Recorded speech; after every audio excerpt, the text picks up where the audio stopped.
When two became one. Welcome back. Welcome back. This is the podcast where two became one. Yes, indeed. Real marriage, real healing, real faith. Yes, yes. So let's get into today's episode. Today's episode, we're going to talk about childhood friends, separate paths, same God. Yeah. Alrighty, so let's see. What are we talking about today? Let's talk about our childhood friends. All right, so you say childhood friends, right? So, growing up, kind of Stoker Street, these are my brothers, right? The first person I actually met was my man Quad Joe. It was a band of brothers. It was Quad Joe, it was Jimmy, it was KP, Kurt, Ricky. I ended up I started off at Dare Off, so that's where me and Quad Joe we clicked up there, just video game heads. But then I transferred from there, from public school, and went to private school to CCS, and I was with Kurt. And we really blended like brothers. We went to school together, we ate together, and we did everything. So those are my guys. That was all middle school, regular, typical, middle school stuff. Then I went on to high school, and we had a clique. It was called The Firm. 4 ignorant, real mother blah blah blah blah blah. That was us. We was The Firm. And yeah, and we lived by it. So it's super dope. Or anyway, it was me, my best friend to this day, my brother, Croc, David Richardson. Love you, bro. Dang, we put this whole government. I sure did. Anybody looking for him, they found you. My bad, Slim. And then speaking of Slim Rucker, my man Ty Williams. That's my bro. Atiba. I'm not sure if you'll even see this video, but love you, T. Keep your head up. Keep pushing. And then we had some other friends that was they was close, but that was the core. And then we had my man Charles Rooks, Tep. Tep. I'm not sure if you see this though, but I know the last time we spoke it wasn't pleasant. But love you, bro. Got a lot of friends. Yeah. It was. I guess it was. But a little clique. Yeah, it was a little clique. But the realest ones, again, me, Todd, me, Croc. That's what it was. And my grandmother always told me. She said, going to high school, going through life period. She said, you don't need a whole bunch of friends. You just need 1 or 2 real loyal ones. That's all you need. And I found mine. I had my loyal ones. So those are my guys. They one real quick story. Well, I guess a quick protocol that we had. How I knew they was my bros. Now I was the core 4.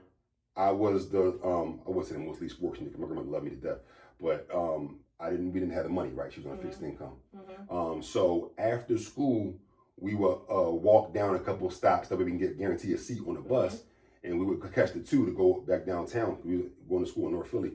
There was a little corner store outside of our school. So like I said, me, T, Dave, and Ty, we had this thing called receptacles. And again, they started it was a thing that Dave and Ty knew to do. And it was called receptacles. And what it was, okay, how much money we got? T might have had $2. I might have had 50 cents.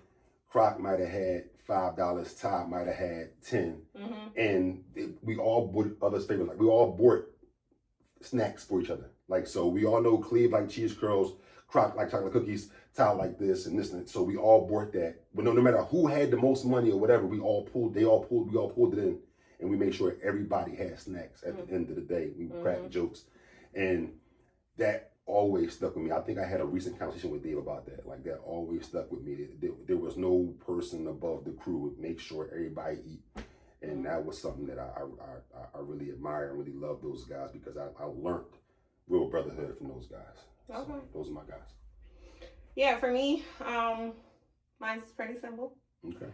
So I had Angelique and Tamika because I grew up going to private school, being in the city. So we went to Catholic school. I met Angelique first.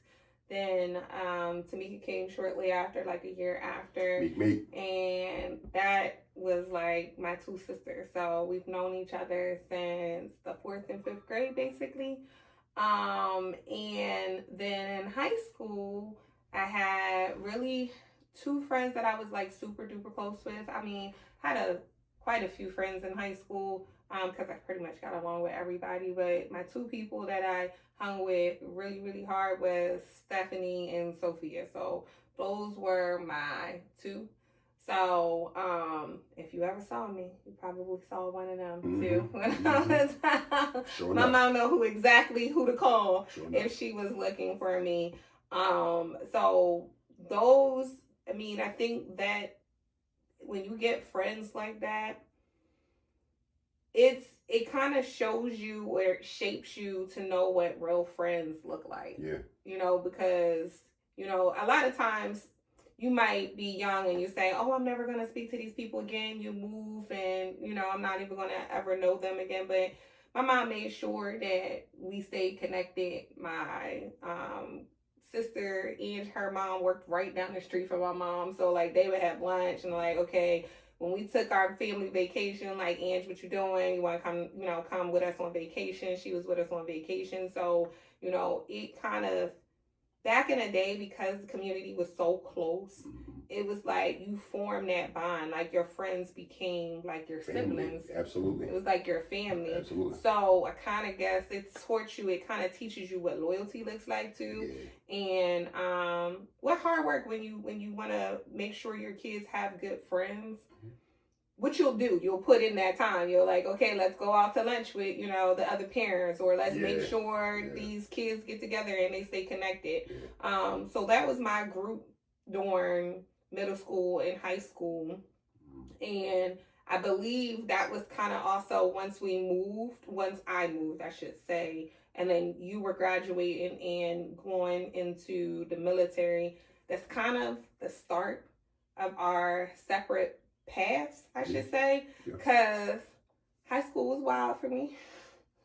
Just it was a little for me growing up, it was kind of a more so like out of sight, out of mind. So you go from being so close knit when you're in the city, because again, I'm younger. So my mom has eyes on me and she knows everybody here. You know, I have my boyfriend and he's hanging out with me, to now you're getting older. You have a little bit more freedom. Your boyfriend's not there anymore, and then not only is he not there, he leaves. So now you're like experiencing life. So now you got a whole new group of friends, you know, girlfriends, guy friends. You're growing up, so now you don't have to stay on the porch anymore. You kind of, you know, can venture out and do all of those things. And it was high school was it was definitely like, God, thank you. What Pastor say for not killing me in my mess. Killing me in my mess. Lord, because I mean, I didn't have all the responsibilities that you had. So, you know, I was raised to, you know, okay, you get your education and focus and do this. Don't grow up too fast. It's kind of what they tell you. Don't grow up too fast, be a kid. Well, what does that really look like? Because, you know, kids do make mistakes and things like that. And so, you know, thinking that you have all of this time to figure it out, or, you know, you can do this and you can do that, not understanding that sometimes, you know, the things that you do, there's consequences. People do have feelings. So you were a little bit more grounded than me. He had responsibilities, you know, with your brothers and your sisters. Like, exactly. Yeah, I graduated high school, and like I said, my mom was still out there having kids. So, you know, my little sister was born. She was 10 years younger than me. Sophia was there. Love you, babe. Ashon was born. Love you, bro. And they were there while mom was still trying to figure life out. So I'm like, okay, well, I got in some trouble, so I couldn't go to Drexel. That's a whole other story. But so, like you said, military, here I come. And my primary mindset, because I knew, okay, I had a girlfriend. I was blessed to find her early on in life. So I don't have to worry about that part. I got to get some money. I got to make myself worth something. Like I said, I got to make sure that she cried for a reason. So But first and foremost, I got to help my grandmother take care of these 2 kids in her house because, again, she's fixed income, elderly lady. She needs help. So most of my focus when I went to the military is like, okay, I got to make this work. So I got to be on my P's and Q's. I got to learn this protocol. And then once the money start coming in, my paychecks, okay, what does Fia need? What does Ashon need? You need a stroller, or she needs sneakers, or okay, cool. I just wanted to make sure they had the birthday and the Christmases, I mean, that they deserve. I mean, that any kid deserves. So that's what my focus was, whatever. So 17, 18, 19, all my money, all my focus was them and making sure I performed in the military and came home on leave every chance I got to see you and to see them. But that was my focus, was just making sure they was okay. Right. So you was out here going to do your job, fighting for the freedoms that we had today. Yeah. And I was out here wilding out, y'all. Outside in these streets, having fun. Like, okay, what party are we going to? Where's the parties at? Yeah. So it was definitely a lot that happened in high school, and for the most part, though, if you didn't know me, you probably thought like I had it all together and stuff like that from the outside looking in, because I tend to keep type shit. like keep it close to the chest. So I ended up, making a big mistake in high school. But again, God is so good, because that could have been a whole different path. Like I know we're talking about separate paths, but that could have went left real quick. But I was young and I ended up getting pregnant in high school. That did not go over well for my parents. Like, it was insane. That was probably crazy for you. Yeah, it was not a good time at all. And I ended up miscarrying because, of course I told my parents, I literally told them when we were going on vacation. I'm just messing up the whole family vacation. My sister Ange dragged her into it because she's on vacation with me. And I started to miscarry, and that was scary. Thank God. This is why God is so good, because I had my sister with me, and she was like, okay, I know it's a lot going on right now, but this don't seem right. I think you need to tell your parents what's going on. The age, though, like for that maturity to be in her, because y'all talking about, like what 16 years old, 15, to be like, all right, 16, look, you're like, oh wait, hold on, all the fun and games out the window. This is life or death. So yeah, it was like, that's why God, he was just covering me without me knowing. Because I ended up having to tell my parents, and we ended up, while we're on vacation, have to go to the hospital. And they were just basically like, if you didn't come, you could have hemorrhaged to death. Like, Jesus. Just because you don't want to tell your parents because you already in the hot seat. You're in the hot seat now, girl. You just, at least be in the hot seat and be okay. Be healthy. Safe. Yeah. Live. Like, you're just out here just wilding out. Yeah. So it's a lot. But a lot of times, young girls, I will just say, it's hard to open up and sometimes talk to parents, especially if you not have strict parents, but you have parents that want you to do better. They want better for you. They want better than they had for you.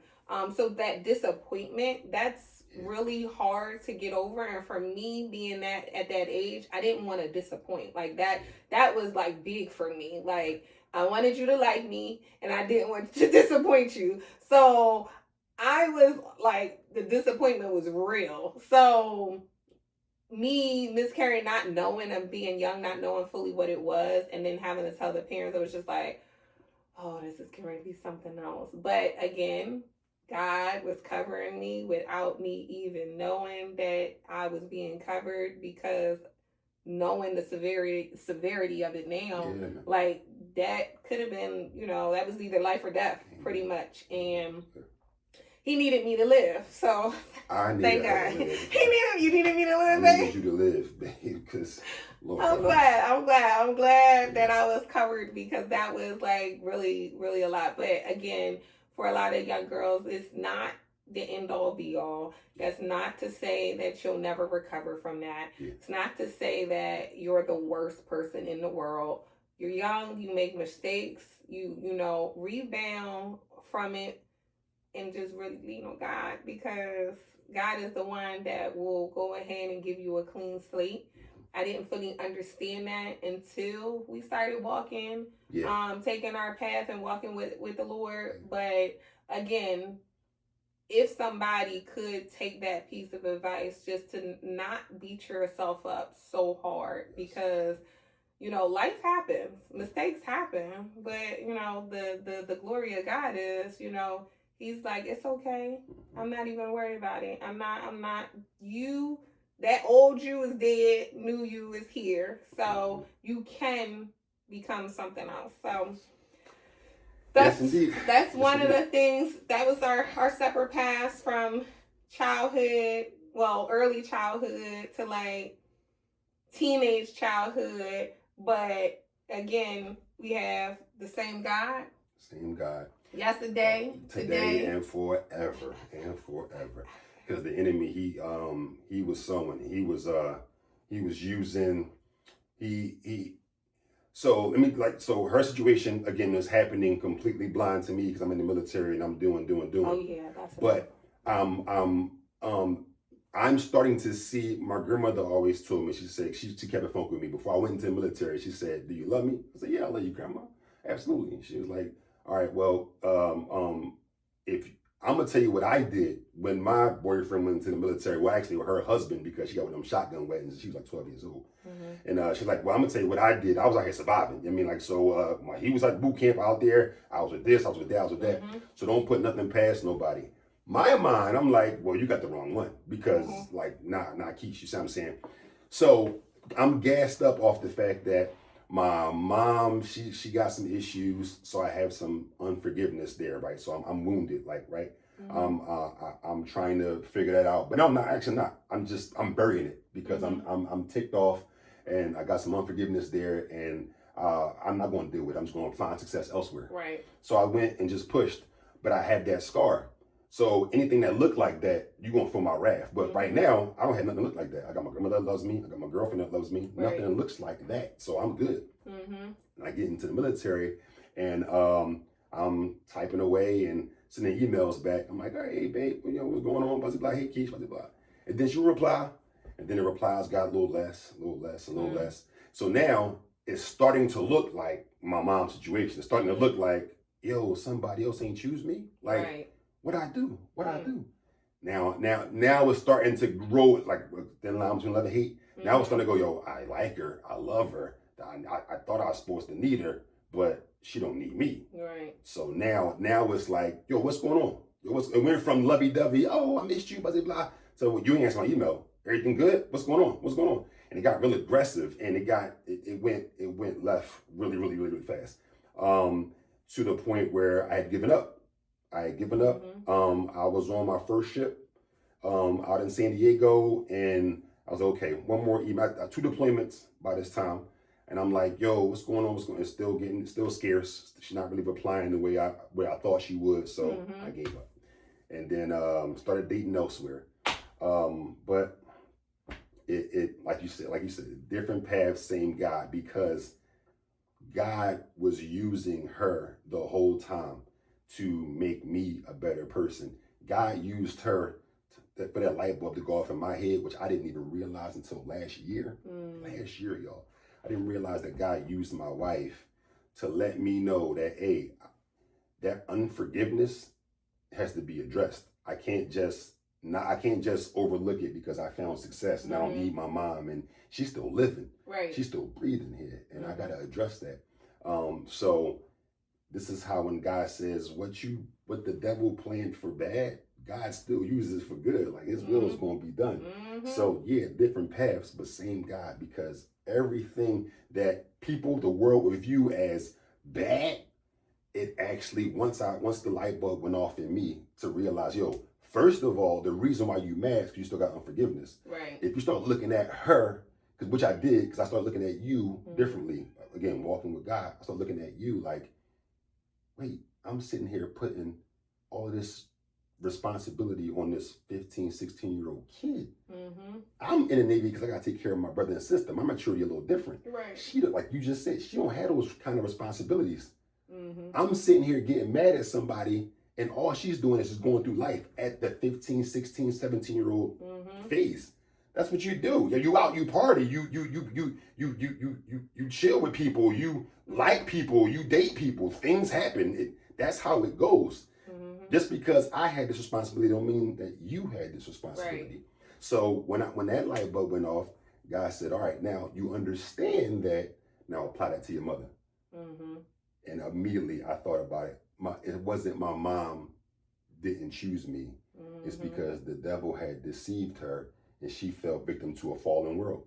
He's a very good liar. He's been studying this for over 2,000 years. Yeah. He knows how to talk to her. So now it's not my mom turned her back on me. It's my mom she fell victim to a fallen world and she couldn't find a way back to me because the devil. So it was so. I mean, and it's always opposites attract too, because, you know, for me, I'm always very optimistic looking at, you know, the best in life, right? So, you know, where somebody may say the cup is half empty. Yeah. I'm like, oh, but it could be half full. And like, I was a half empty person all that time. I was a half empty. You're like, okay, you know, yeah, this person loved this person. I'm like, yeah, but you had your grandma. And I'm like, okay, you did this, you did that. I'm like, yeah, but you had the, and he's like, I don't care.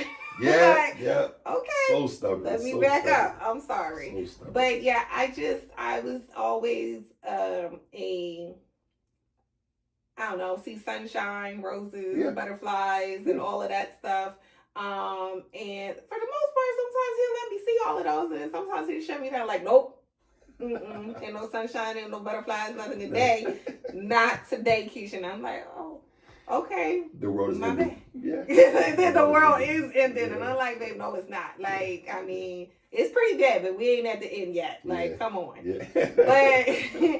But again, that's the opposites attract. And we didn't fully even know how to help one another in the beginning phases. Right. Like now it's literally, you know, when I'm down, he's like, I got you. When he down, he let me have him. Not like, nah, let me stay down here. I want to stay down here. No. Let me be in the dark. Right. And I'm like, nah. We need to see the light together. Come on. Amen. So it's definitely a lot. Yeah. That's just like the tip of the iceberg with us from Philadelphia to high school. Mm-hmm. We still got all the college. Yeah, until them paths started separating. So that's how like they were separating. Yeah. They was like going like here, but they come back because clearly, right here. You know, we're right here, but it gets wider. It gets wider. Yeah, it gets a little wider. But again, it's all though now. Back then it wasn't as fun, but now it's a reflecting moment. We can like sit down, have these kind of conversations, and see how it shaped us to who we are today. Now we can see what God was moving and putting into place, and like, dang, oh, that's why that had to happen. Like, oh wow, like just for us going like this and still coming back here. That's amazing. It's a miracle. It is. We give God access. A miracle. And he showed us a miracle right in front of our face. He sure did. Absolutely. But yeah, so that's really childhood friends, separate paths, same God. We have plenty more to share with you guys. We hope that we can again bring healing to someone who may be experiencing those situations, feeling abandoned, you know, made mistakes when you're in your youth or your childhood and you think you can't recover from them. You can. Yes. You can always recover. Find you a really good friend. If you have parents you can confide in your parents. If you are a part of a church community, talk to your leaders in your church. because they will listen. They'll help you. You're not here alone. We are not meant to do life alone. We're supposed to be in community. So I am blessed to have, really, really good childhood friends. I'm blessed that, my husband stuck it out in my foolishness. And I'm blessed to have, parents that didn't just, give up on me and kill me in my when I found out about all this, I was like, I had to call them myself. Like, thank you for not killing her. How are you still here? Yeah. So, yeah, it's a lot, but you are not here alone. Yeah, no doubt. So we thank you for listening. And real quick, my wife she gives me credit, and I love her to death for that. I love her. But I didn't stick it out with her. I didn't realize how important she was. I didn't realize my true role to her until God stepped in. So you'll notice that every episode we're going to have a candle here with 3 wicks, because it's me, her, and it's God. And God always has to be at the center.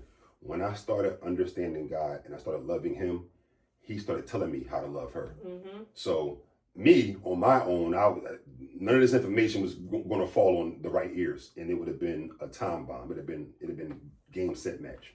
But God being the third wheel, God being the third strand, letting me know how to listen, and really how to comfort, and how to come from a loving, merciful, graceful standpoint. So I don't deserve any credit. God deserves all the credit, because I had to let him in, and then he programmed my ears to hear this information for the first time and know that I had to console my wife and be there for my wife and love my wife and not judge my wife. So the third strand is what did it. Thank you, Lord. Yes.